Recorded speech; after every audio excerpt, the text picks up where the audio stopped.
food is not medicine. Okay. Are you a woman? No. No, you're not a woman. You're a man. A man is a man. A woman is a man. A transgender person is a transgender person. Yes. The idea of saying food is medicine is a psychological idea to transform people from consuming food to consuming medicine as food. Okay. And if you think about it, if you worked at old people's home, you can observe what I'm saying if it's true. They use medicine as though it's food. That's like the food. Just like you have breakfast, you have lunch and dinner. They have medicine that you consume how many times. You take this medicine in the morning, this medicine, okay.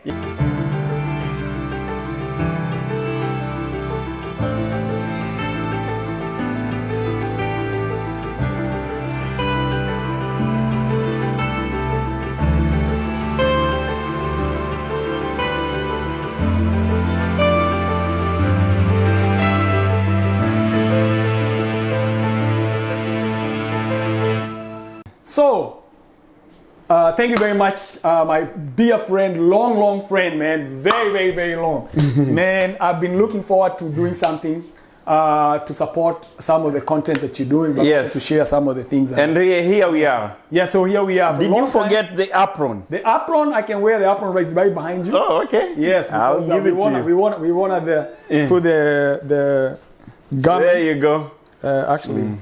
Even better yet, tell me which one you think. That is good. I like the color. Okay, yes, that's African American design. This company made these aprons to promote African American History Month. Wow. And so I like to wear this apron. A lot. So Chef Kabui. Chef Kabui is my name, Javi Kabui. Guys, welcome. Welcome again to another Banana Land Media series. This is a brand new series, and it will be in the kitchen most of the time. Sometimes we might sit and talk, but mostly in the kitchen. And we have Chef Kabui. Now, this is not your regular everyday chef. If you think so, you're wrong. So, guys, I will allow him to please introduce himself. Thank you very much again for hosting me. Thank you very much for the long friendship that we have and mutual respect we have for a long time going almost 15 years ago. Yes. And we are still pushing. I don't take that lightly. Yes. My name is Javi Kabui. I'm Kenyan by birth. I'm American by residence and work. So I'm between here and Kenya. And food is what I've done. And I didn't come to food directly, but I was born in food. I was born in food, especially food justice. My father, my mother, they were involved in the struggle for liberation in their country. My father owned a restaurant. And so I have a whole history about activism, but also food. In terms of education, I've got into food through a long route. I first studied political science to understand the nature and political nature of food. For undergraduate, then I did 2 masters in medical anthropology and urban anthropology. So I'm very interested in food as culture, but also food as medicine, and how food influences, not food as medicine as Hippocrates says, but how food influences our health. How does that influence the way the concepts that we have about food, the culture that we have food, the miseducation education we might have food, what I term as food literacy affects how we get well. Then from there, I went to culinary school and I studied culinary arts. And then I started working as a food activist, food strategist, but also designed my own cuisine called Afrofuturistic Conscious Cuisine. So, wow. This is something I cover all aspects of food. And most of my work is institution of higher learning. What I've done is created a job for myself by intellectualizing our food. So I have debates, I have presentations, all kind of places that I would never have imagined that food can be. But I was bold enough to try and get food in those spaces. So some of the spaces that we have close by to here in North Carolina is at the museum. I have a video of my concepts about food which runs permanently. So the video just plays over and over again at the North Carolina Museum of Art. I've worked with North Carolina Museum of History.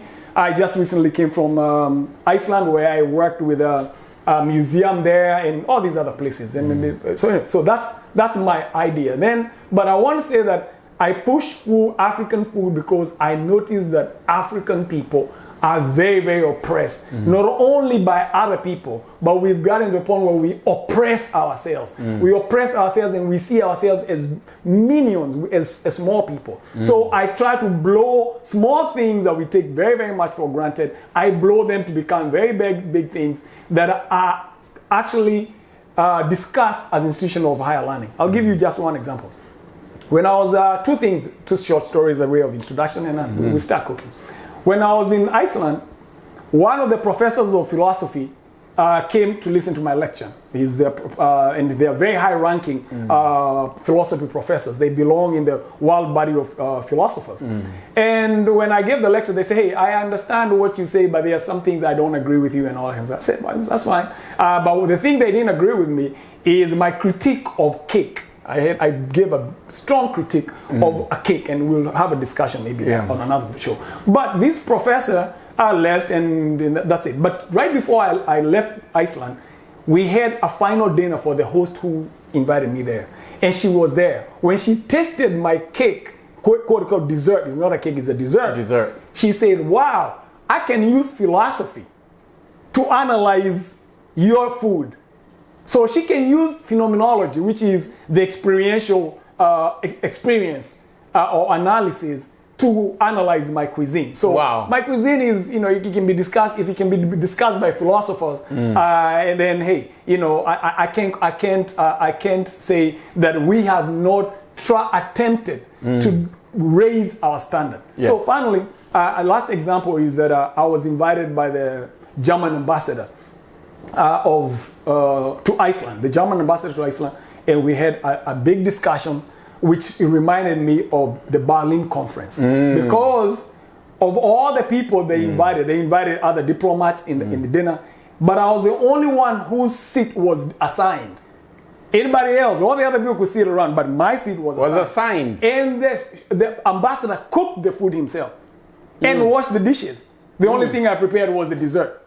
So I that's another example of places that I occupy that we typically won't think that we can occupy. But it's only because of my commitment to uplift ourselves through food. Now, before we cook, let me say this because it's important. I don't only talk, but I walk the talk. I have not consumed food that's not organic since February 28th, 1991. That's the last time I ate food that's not organic. Even when I'm traveling on a plane, I carry my own food. Why? Because I've become literate enough about food to know that food is the most political thing you ever touch in your life. There's nothing more political than food. We take it lightly, but look at how much we as a community are spending on people's sicknesses. It's so big that people can't handle themselves. Now it becomes a community burden. Right? And people who are spending that much money on sickness are actually divesting money from the future generations by treating people who are sick. So that's what I can say as a form of introduction. Yes. And I also offer a class, maybe it's important for that. I offer a class, online class about food literacy, or it's called Health and Wellness Restoration through Food Literacy. Health and wellness restoration through food literacy. That if you understand, and the thesis is, if you understand your food and your relationship with food, you can restore your health. You can regain it, or you can protect it. One of those three. So that's my introduction, I think. I've covered. Wow. Thank you.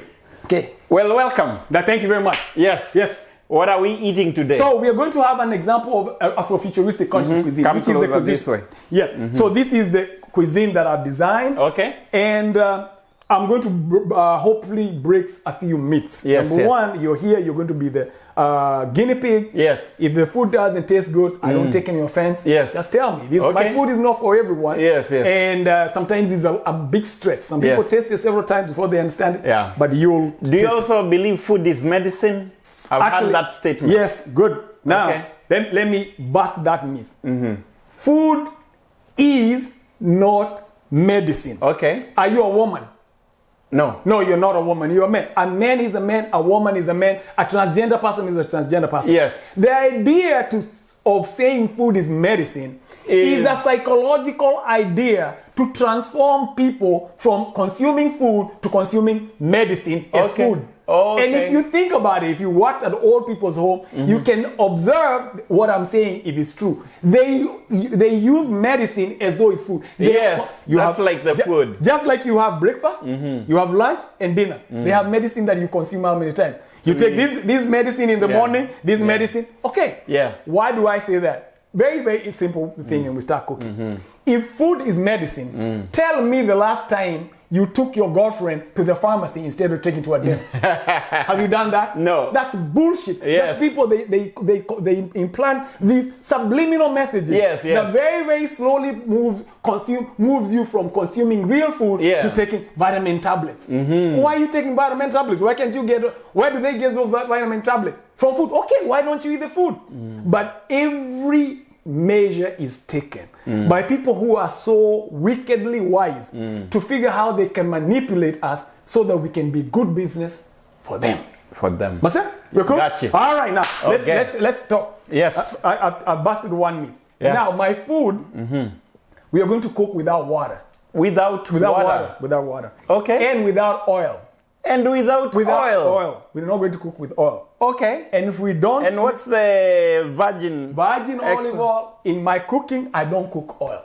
Okay. Because all oils have a smoke point. Yes, I hear that. Do you have a measure, a tool to measure to figure out when the oil gets to a smoke point? No. Your car has a gauge. Yes. So if your car runs hot, right, it tells you. You get to know. Or how do you know when the oil reaches the smoke point? You don't. Okay. So every time you cook, you're turning something that's all into a carcinogen. Okay. It's something that, and every time you cook any oil above the smoke point, and any carcinogen is cancer causing. Yeah. Okay. So what you're doing is you are killing. You see, this oil is very expensive. It's organic oil. Is a very good brand of oil. It's not what I see in Walmart, right? No, this is not Walmart oil. And I'll tell you. Is it affordable? It's very affordable. Okay. It's very, very affordable. Okay. Now, I love that topic. Where do we get it from? You get it from Whole Foods. Okay. Whole Foods and health food. Wow. Right? Okay. And I'll tell you why it's affordable in a minute. Because we have another, for sample, vegetable oil. That's what I'm using. Vegetable oil. No. Vegetable oil. So it tells you any oil or caution or no, we're looking for ingredients. It's made from soybeans, okay? Soybeans. So you know soybeans, right? And you know corn. Yeah. You've grown corn, right? Yes, of course. Can you imagine how many bushels of corn you'll need to press to make oil, that bottle? That's and then they sell this oil for how much?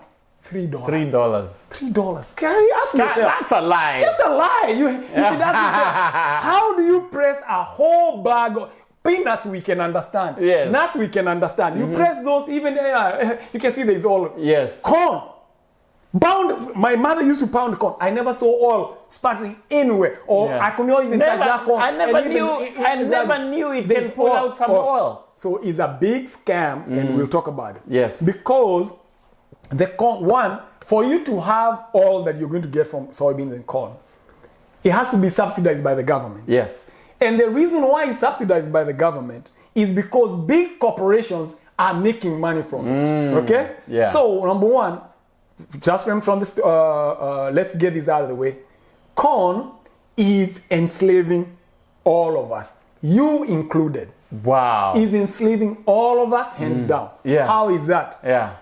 Because companies like Archer Middling Company, Syngenta, because they use corn as a primary commodity to making sugar, high fructose corn syrup, to make starch, corn starch. If I asked you in this house right now, and we didn't prep this, show me anything processed in this house. Bring it. Bring out if you have cereal or anything.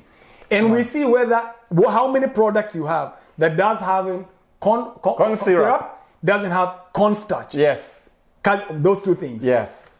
you'll be surprised, or doesn't have soy. Yes. There's something also they get from soy called soy lecithin. Yes. So soy lecithin is a product they get from soy. So because these products are so common, and they are so useful to big corporations, they pressure the government to subsidize the farmers so that they can sell the corn cheap to them. So you cannot go in any business growing any livestock, sheep, goats, pigs, and give them anything else other than corn, and you think you're going to be in business. No. You're not going to be in business. You're not going to be in business. Wow. And the reason why they subsidize American corn is because to produce corn in Kenya is very cheap, or in other places. Yes. So American corn will never compete on the international market. Never. If you and your family grow 10 bags of maize there, you're not using any machines, you know, labor is very cheap. Somebody makes $3 a day. How much does a farmer here make on an hourly if you're working at a farm? You're making way more than that. Way more. Per hour. Per hour. These people are only paying $3 per day. For a whole day, you pay $3. So in other words, you realize they cannot compete. So what they find out, what the scam they come up with, is to subsidize the farmer using your money. That's why corn is enslaving you and I, because your tax money goes to subsidize those farmers. So when they subsidize those farmers, the corporations are able now to buy corn what? Cheaply. And now, because you agree to enslave yourself, they punish you with it. They make highly processed food, like corn. Now they can sell you this corn, which is really bad. It's grown most likely using GMO. Monsanto and chemical fertilizer, Roundup and all that stuff. So that's why this oil is not cheap. You think it's cheap when you pay $3, but it's not. I've paid for it. You paid for it other ways through the taxes. But you also damage the environment. You're damaging the water system. That's why. Pass me the water in the bottle. The water in the bottle, please.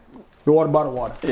That's why you, being my very good friend, you cannot drink water from the tap. You have to go and buy what?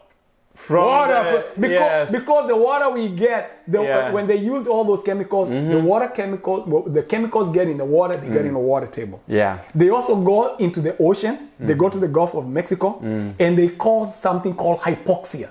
They cause the growth of bacteria, algae on top of the ocean that suffocates the oxygen from the ocean. So that becomes a dead zone. There's no fish, there's nothing there.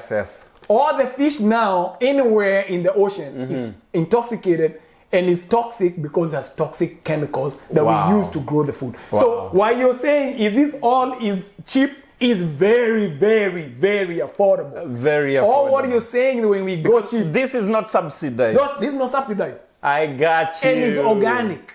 I got you. All right? And it's not causing damage to the environment. And when you eat this oil, if you want to pay a lot of money that's it. And it's only, you don't cause any damage to anybody else. For you, if you go and buy this oil, even me, you bought the organic one. I bought this one. When I eat this one, buy this one, I'm causing damage to you. To me. For you, when you eat the organic, that's only you. So, I deep fried a good friend of mine from Wilson. A fisherman. I need to introduce you to him. Sure. He gave me a bass fish. And it was all fresh. So I basically ruined it. By boiling it in toxic oil. And then I'll tell you very quickly, because we're talking about the oil. We can cut the clip and you can make it just one contact.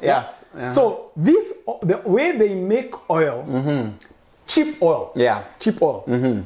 Is they use a chemical called hexane. And hexane is a known carcinogenic. So what they do is they pound the corn, then they put the chemical in it as a catalyst, and then they heat it. So that way the oil comes to the top. Now, because of the heating process, the oil sometimes gets burned. That's smoke. Smoke point, So it's smoke.